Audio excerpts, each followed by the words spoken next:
Padayon kita sa pagpaminaw sa mensahe sa Ginoo o kini nay sentro sa atong theme, exploring the depths of God's grace, ug karon ang uluhan, living in the grace of God. Ang atong teksto diha makita sa 2 Corinthians 6:1 and 2. As God's fellow workers, we urge you not to receive God's grace in vain, for He says, "In the time of my favor I heard you, and in the day of salvation I helped you. I tell you, now is the time of God's favor. Now is the day of salvation." Ato nang napaminawan unsa gyud ang grasya, ato gyud na-explore na ang daghang kaayong benepisyo nga atong maangkon, kitawag kinig treasures or riches of God's grace. Ato gyud nahibaw-an nga ang kinabuhi gyud is all by God's grace. Grace touches all aspects of our lives. Tanan aspeto sa atong kinabuhi na-touch gyud sa grasya. Everything that God does in you, for you, and through you,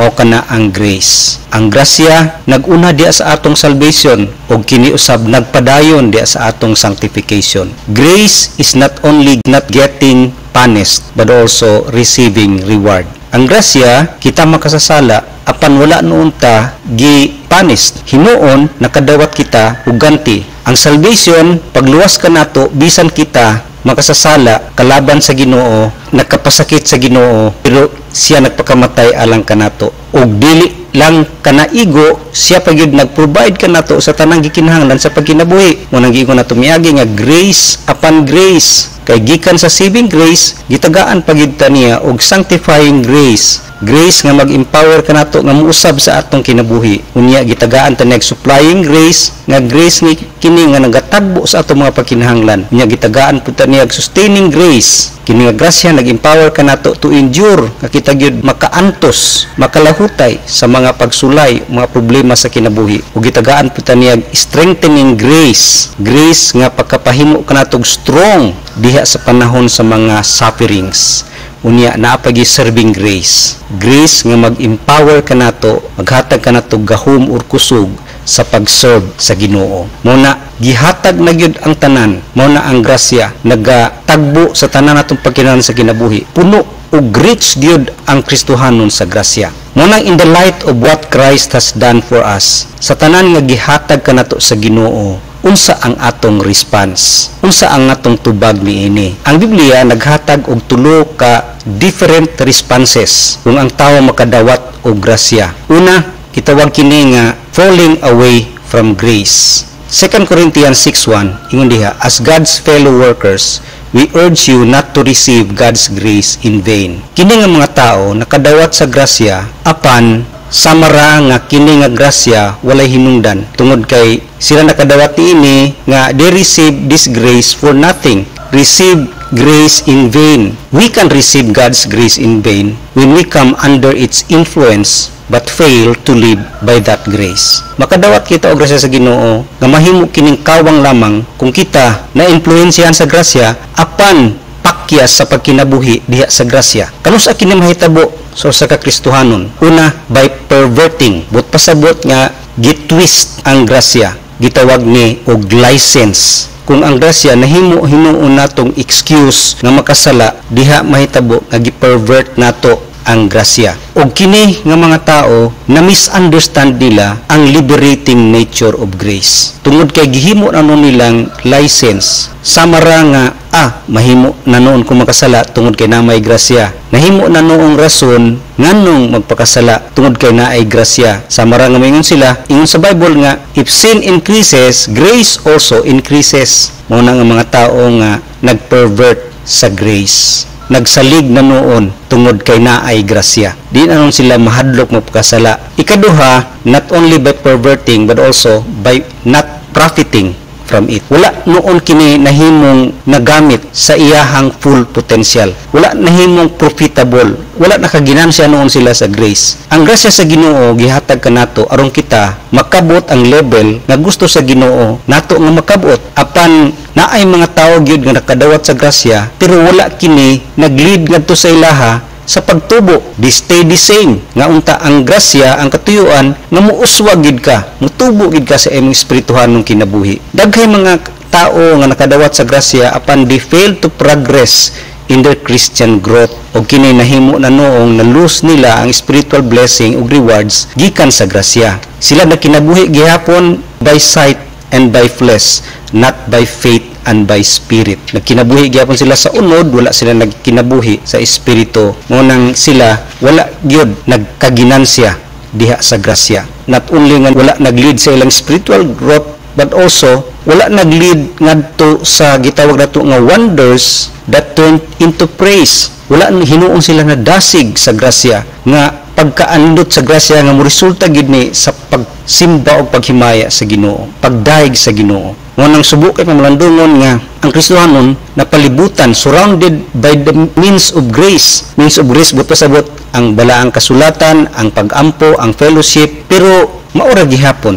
Wala mausab, wala epekto sa ilang kinabuhi ang grasya. Sama kini sa parable of the soil nga superficial lamang na lisongan adto sa gahi nga yuta, wa kini katuhok ug namatay ra. Nay uban pud lison adto sa tunokon, wala pud kabunga kay natsok natuok sa tentasyon sa kalibutan. Mao nang kini nga mga tao nga wala nagprofit sa grace, nahimo nga ang ilang kinabuhi gihapon, gusto lang gihapon gyud sa mga kalibutanong butang. Sila na assimilate gihapon diha sa kalibutan. Mo nang makita nato ngano karong panahona ang iglesia wala kay gatubo dili sama sa iglesia sa New Testament katong unang iglesia. Dili gyud powerful og wala gyud maka-impluwensya sa katawhan. Wala nagkabig og daghang kalag diha sa katawhan. Ngano kini? Nausab ang Ginoo? Wala gyud nausab ang Ginoo. Ang iglesia diha ang problema. Ang mga katawhan nahimong hayahay og sila naga-conform noon og nagahiuyo noon nining kalibutan. Wala sila na continue living in the grace of God. Mo nang wa nagprofit ang grace sa ilang kinabuhi. Ikaduha nga response sa grace, dili lamang fall away but also running away from grace. Nganong gitawag sila running away? Ingon diha sa Galatians 5:4, you who are trying to be justified by law have been alienated from Christ. You have fallen away from grace. Fallen away from grace tungod kay nakadawat sila sa grasya apan nagpabilin gyapon sila sa balaod. They are resisting the truth of grace. Mao kini ang mga Hudiyo niadtong unang panahon. Lisod kay kanila nga moadapt sa bag-ong pagtulunan ni Kristo nga mao ang gugma. Lisod gyud sa ilaha pagbiya sa balaod. Mo nang sila nagpabilin ng gyud gihapon diya sa pagtuman sa balaod nga maoy ilahang basihanan sa ilang pagkamatarong og sila ma-accept sa Ginoo. Mao kana ang mga legalism, mga tao nga ang ilahang basis sa kaluwasan og sa righteousness diha sa balaod ni Moses sa Old Testament laws. Ikaduha, dili lamang by resisting but also by persisting. Naay mga Hudiyo ni adtong unang panahon nga niuyong sila, gidawat nila si Kristo, nituo sila kang Kristo, apan kulang para kanila ang pagdawat ng Kristo. Ilahang dugangan gihapon og balaod. Mao ning gikagubtan kaniadto sa New Testament Church tungod kay naagi mga Hudiyo nga ilahag yung gusto nga kadtong mga Gentile, mga hintil nga nahimong Christian, ila gihapon ipatuli tungod kay naagid sa ilang balaod na. Mao nang nagkagubot sa una ang iglesia. Mao ning mga Hudiyo nga nagmix sa grace ug law. Ug makita nato kini diha sa Mark 7:10-13 nga exact gyud ni nga explanation about mixing law and grace. Ingon diha, for Moses said, honor your father and your mother, and anyone who curses his father or mother must be put to death. But you say that if a man says to his father or mother, whatever help you might otherwise have received from me is korban, that is a gift devoted to God, then you no longer let him do anything for his father or mother. Thus, you nullify the word of God by your tradition that you have handed down, and you do many things like that. Dinhi makita nato nga naay kinaiya sa mga Hudiyo kaniadto nga kung ang ilang ginikanan mangayog tabang sa ilaha, naa sila'y kwarta pero kanang kwartaha gigahin na nila para sa Ginoo, gitawag kini og kurban, dili na nila tabangan ng ilahang ginikanan. Mo nang naingon si Jesus, you are nullifying the word of God by your tradition.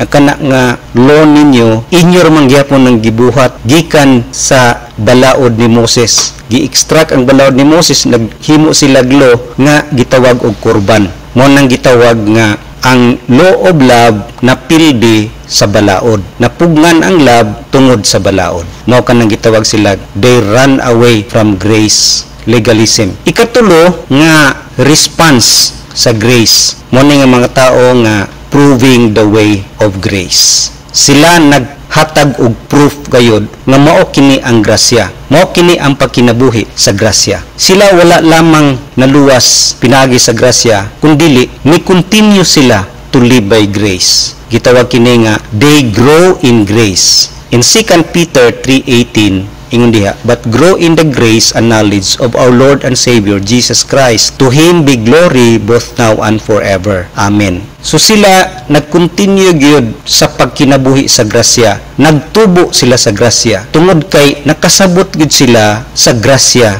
sa Ginoo. Ug karon gi-prove nila kini ang effect and purpose of grace makita gyud sa ilang kinabuhi. Ug makita nato kini sa kinabuhi sa mga New Testament church, labi na kang Apostle Paul. So they prove it by moving to sanctification. Ilang gipadayag gyud ang grace diya sa ilang pagtubo sa ilahang Kristohanong kinabuhi. So ang grace nagasanctify kanila. Sila gyud nagpadayon nga mahimong balaan. Nagtubo sila sa kaalam diya sa Biblia nga mao ang means of grace and prayer. Og sila makita nato nga ang ilahang kinaiya nagkausab. They are moving to Christ likeness. Mo nang ang New Testament church kaniadto nitubo sila numerically tungod kay nitubo sila spiritually. Mo nang ang church dili gyud motubo numerically kung ang mga membro dili motubo spiritually. Useless kaayo nga mudaghan ang iglesia, daghay mo sulod, pero ang naa diha naguna mga membro, wala mausab ang kinabuhi, magkagubot gyud tungod kay ang mga bag-ong nisulod, mapandol sila sa kinabuhi nga naguna sa ilaha, nga dili maayo gihapon og batasan. Ngunang ang New Testament Church, nitubo gid sila o nagkausab gid ang ilahang mga kinaiya. Ikaduha, dili lamang nag-move sila to sanctification, sila usab, giprove nila ang grace sa ilahang kinabuhi pinaagi sa pagsunod kanunay diha sa mandato sa Holy Spirit. Sila directed, makita nimo ilang kinabuhi nga sila puno sa balang espiritu ug nakinabuhi diha sa pagdumala sa balaang espiritu. Makita nimo sa ilaha nga naghimo silang kaugalingon lamang kundi pinaagi gayud sa kabubuton sa balaang espiritu. They live a life of faith rather than works. Diha gyud sa ilahang pagtuo kang Ginoong Jesucristo ug pagmando sa balang espiritu, makita nimo ang ilang pagkinabuhi matag adlaw. Nagadepende sila sa power sa Holy Spirit.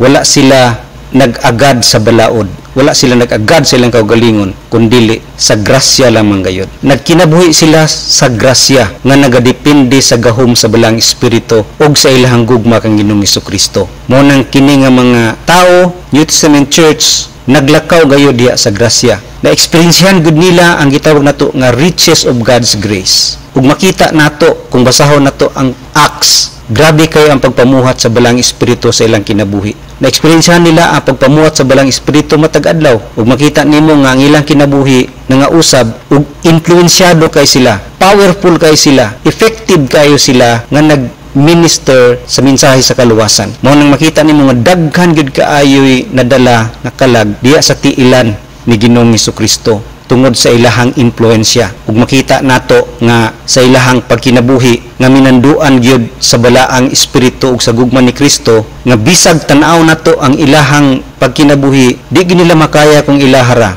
Mo nang makita nato nga sila gyud nagkinabuhi sa grasya, minanduan sa balang espiritu ug puno sa gugma ni Kristo. Sila walay buildings, house churches lang sila. Nagsimba sila diha lang sa mga houses. Wala sila kwarta, wala sila constitution and bylaws. Wala sila mga talented ni mga preacher. Pero si Peter nag-preach simple ra kayo pero 3,000 dayon na convert niya na higayuna. Wala sila ni ana mga butanga, ang ilaha ang gahom ra gyud sa balang espiritu, pero ilahang na-conquer ang tibuok Roma.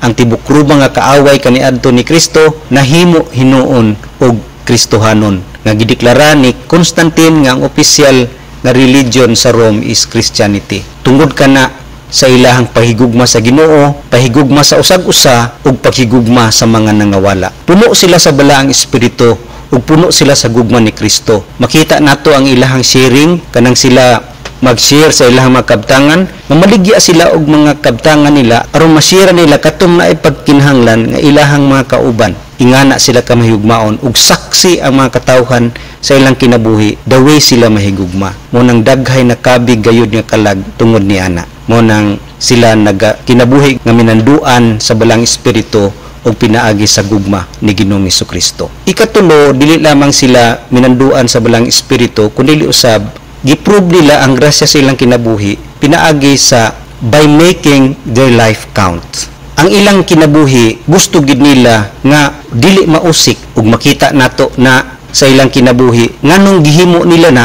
tungod kay tubag na sa ilang pagpasalamat sa grasya nga ilang nadawat diha ka Ginoong Hesukristo. Mo nang makita nimo ang ilang kinabuhi nga nagprove gyud nga they make their life count, pinaagi kini sa pag-spend sa ilahang time, talent and treasure nga mag-glorify ang Ginoo, in glorifying God. Sila gusto gyud nga gamiton ng ilahang panahon, kwarta, kusog, abilidad sa paghimaya sa Ginoo aron ma-please ang Ginoo. Dili na sila nag-focus silang kaugalingon tungod kay dako kay ang ilang pagpasalamat sa grasya, tungod kay mamatay nun sila hangtod sa hangtod dito sa impierno apan sila giluwas ni Ginoong Hesukristo. So gamay ra kayo kanang ilahang gihatag nga salapi, kusog, kay kana temporaryo man nga mga butang. Gibuhat nila na aron gid malipay ang Ginoo. Ug makita pud kana sa ilang kinabuhi nga they are making their life count in giving. Sa ilang paghatag, kining mga tawhana, the New Testament Church, so generous. Grabe sila manghatag. Nga gani, makita nato ang Macedonian Church nga muhatag yun beyond their capacity to give. Nga di unta sila ang ngayon muhatag kay mga pobre kay sila, pero grabe sila muhatag. Sobra pa sa ilang kapasidad. Ingana sila muhatag. Mo nang if you want to measure how much you understand grace, look at how you give. Kung gusto nato ma-measure kung nakasabot ba kita sa grasya o kita ba gyud nagkinabuhi sa grasya o kita ba gyud mapasalamaton sa grasya sa Ginoo, tan-awa ang atong paghatag. Look at your giving. Hantod kita mahimong generous sa atong time, talent, money, treasure, tanan nga mga resources o opportunities, kita gayud matawag nga we are living in the grace of God. And also, dili lamang sa giving ilang gipadayag nga mag-count gid ng ilang kinabuhi, but also in serving the Lord. Sila gyud nag-serve sa Ginoo. Ug makita gid na sa ilang kinabuhi nga puno gid sila sa pag-alagad. Kita nagsimba karon kada Domingo lang, pero sila sa una every day they met in temple courts every day, no. Unang grabe ang ilang pag-alagad. Ug makita gini sa kinabuhi ni Apostle Paul nga si Apostol Pablo ang iyang kinabuhi sa pag-alagad, grabe kayo. Andam siya mo antos sa mga kalisod, andam siya bitayon, prisohon, tungod kay siya nagsangyaw sa mensahe sa kaluwasan, kay nagserbisyo siya kang Ginoong Hesukristo, wala niya na baliha tungod kay siya malipayon nga naghimo niya na. Nagserbisyo siya. Mo nang niingon siya sa 1 Corinthians 15:10 nga I am what I am. I work harder than all of them, but not I, but by the grace of God. Nga pinaagi gayud sa grasya sa Ginoo, dili siya ang naghimo niya na. Dili lamang sila nagpadayag nga nag-count ang ilang kinabuhi, pinagi sa pag-serve, but also pinagi usab sa pag-share sa good news. Pinagi sila pagsangyaw. Ang New Testament Church kaniadto, grabe sila magsangyaw gyud.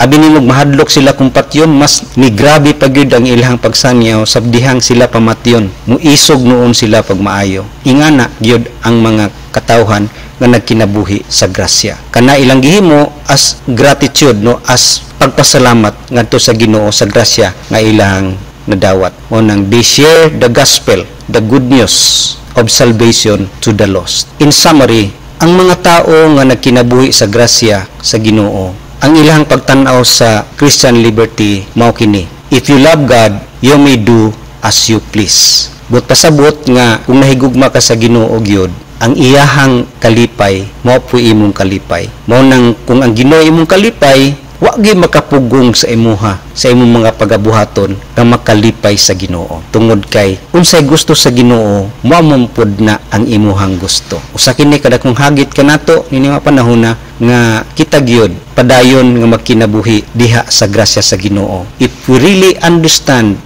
grace, we must live a life filled with the Holy Spirit and filled with the love of Jesus Christ. Talagon ng Ginoo.